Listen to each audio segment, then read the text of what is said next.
ప్రభుత్వ పాఠశాలలు హాస్టళ్లలో జరుగుతున్న ఫుడ్ పాయిజన్ ఘటనలపై ప్రభుత్వం యాక్షన్లోకి దిగింది.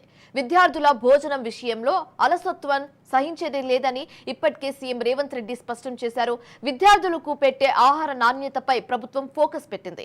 ఆయా జిల్లాల ఇన్ఛార్జ్ మంత్రులు, ఎమ్మెల్యేలు, కలెక్టర్లు, విద్యాశాఖ అధికారులు హాస్టళ్లు, పాఠశాలలను సందర్శించాలని సీఎం రేవంత్ రెడ్డి ఆదేశించారు. ఇప్పటికే అయితే సీఎం ఆదేశాల మేరకు ఖమ్మం జిల్లాలో పలు గురుకుల పాఠశాలలను విద్యాశాఖ అధికారి సోమశేఖర్ శర్మ సందర్శించారు. దీనిపై మరింత సమాచారం మా ప్రతినిధి ఉపేందర్ అందిస్తారు.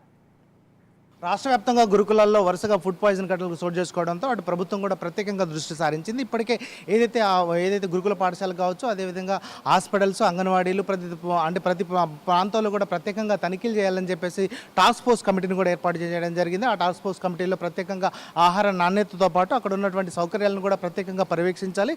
దాంతోపాటు అక్కడ ఉన్నటువంటి భోజనాలు కూడా ప్రత్యేకంగా చూడాలని చెప్తున్న నేపథ్యంలోనే ఇప్పటికే ఏదైతే ఖమ్మం జిల్లా వ్యాప్తంగా ఉన్నటువంటి ఏదైతే డిఓ కూడా ప్రత్యేకంగా పర్యవేక్షణ చేస్తున్నారు. ఇప్పటికే ఏదైతే ఖమ్మం జిల్లా వ్యాప్తంగా ఉన్నటువంటి గురుకుల పాఠశాలతో పాటు అటు ఎస్సీ గురుకులాలు, సంక్షేమ గురుకులాలతో పాటు ప్రత్యేకంగా కస్తూరిబా పాఠశాలలో కూడా ప్రత్యేకంగా పర్యవేక్షణ చేస్తున్న పరిస్థితి ప్రధానంగా కనిపిస్తుంది. ఈ నేపథ్యంలోనే డిఈఓ మనతో ఉన్నారు. వారిని అడిగి అంటే ఏ విధంగా ఈ కమిటీలను పర్యవేక్షిస్తున్నారనే విషయాన్ని వారి మాటలో అడిగి తెలుసుకుందాం. చెప్పండి సార్, ప్రధానంగా ఇప్పటికే జిల్లా వ్యాప్తంగా ఉన్న ఎన్ని గురుకుల పాఠశాలలు ఉన్నాయి? దానిలో ప్రత్యేకంగా ఇప్పటికే టాస్క్ ఫోర్స్ కమిటీలు ఏ విధంగా పనిచేస్తున్నాయి? నమస్కారం అండి. మనకు సంబంధించి నా పరిధిలో వచ్చేసి ఒక 18 పాఠశాలలు ఉన్నాయండి, రెసిడెన్షియల్ స్కూల్స్. 14 వచ్చేసి కేజీబీలు ఉన్నాయండి, 2 మోడల్ స్కూల్స్, యూఆర్ఎస్తో పాటు మొత్తం వచ్చేసి 2 ఏపీఆర్ఐఎస్ స్కూల్స్, మొత్తం 18 ఇన్స్టిట్యూట్స్ ఉన్నాయండి రెసిడెన్షియల్ సంబంధించి. వీటన్నిటిని కూడా మానిటరింగ్ చేస్తున్నాం. వీటన్నిటిలో కూడా ఆహారము చక్కటి మంచి ఆహారం అందించేటట్టు చూస్తూ ఉన్నాము. మీరు చూశారు ఇక్కడ కస్తూరిబాలో ఎంత శుభ్రమైన వాతావరణంలో ఆహారాన్ని వండుతున్నారు, ఎంత పరిశుభ్రతను పాటిస్తున్నాం చూస్తూ ఉన్నారు. ఇదే విధంగా మనం అన్ని స్కూల్స్లో కూడా 1150 స్కూల్స్లో కూడా mid day meal program implement చేస్తూ ఉన్నాము.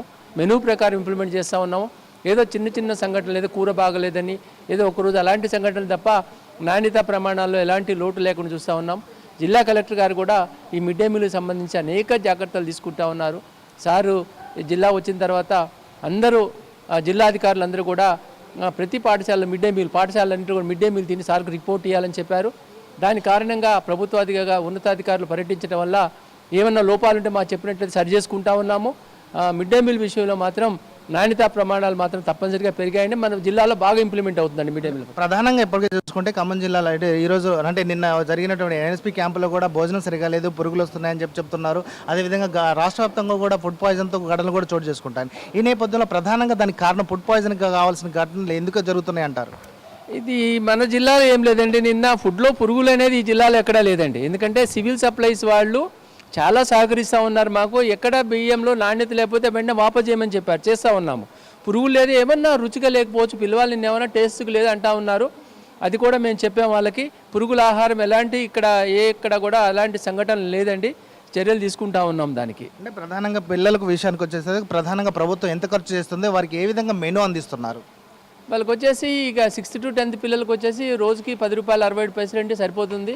వారానికి 3 ఎగ్స్ పెట్టాలి, అలాగే పెడతా ఉన్నారు అన్ని చోట్ల. చాలా బాగా ఇంప్లిమెంట్ అవుతుందండి. ఎందుకంటే జిల్లా అధికారులు కూడా కలెక్టర్ గారు రిపోర్ట్ ఇస్తూ ఉన్నారు కాబట్టి ఏమన్నా లోపాలుంటే సారు మమ్మల్ని హెచ్చరిస్తూ ఉన్నారు. అవన్నీ కూడా గత 3 నెలలుగా మేము ఇంప్రూవైజ్ చేసుకుంటా ఉన్నాము. ఇంకోటి ఏంటంటే అండి, పాఠశాల ముందు కొన్ని షాపులు ఉండటం వల్ల ఆ పాఠశాల విద్యార్థులు అక్కడికి పోయి ఏమన్నా తిని దానివల్ల ఏమన్నా అనారోగ్యం కలుగుతుంది, కానీ పాఠశాల భోజనంలో ఎలాంటిది లేదండి.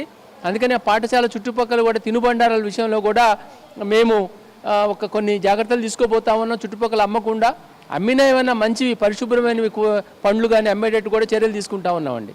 ప్రధానంగా ఇప్పటికే టాస్క్ ఫోర్స్ కమిటీలు ఏర్పాటు చేయడం జరిగింది. జిల్లా వ్యాప్తంగా ఎన్ని టాస్క్ ఫోర్స్ కమిటీలు పనిచేస్తున్నాయి, వారు ఎక్కడెక్కడ ఇప్పుడు తనిఖీలు నిర్వహిస్తున్నారంటారు?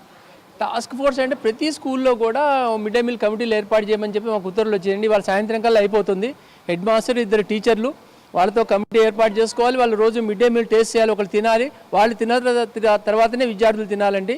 అదొకటి. టాస్క్ ఫోర్స్ అంటే ఈ కలెక్టర్ గారి సూచనల మేరకు ప్రతి జిల్లా అధికారి కూడా పర్యటిస్తూ ఉన్నారు.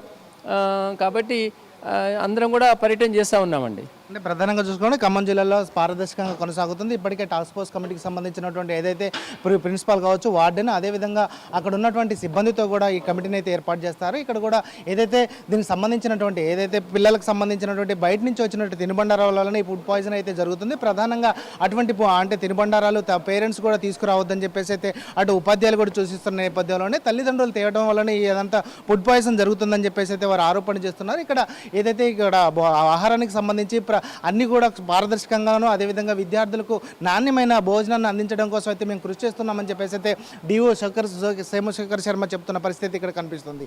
ఇది ఇక్కడ తాజా పరిస్థితి. కెమెరా పర్సన్ నరసింహతో ఉపేందర్, రాజ్ న్యూస్, ఖమ్మం. ప్రకాశం జిల్లా ఒంగోలులోని V2 స్పా సెంటర్లో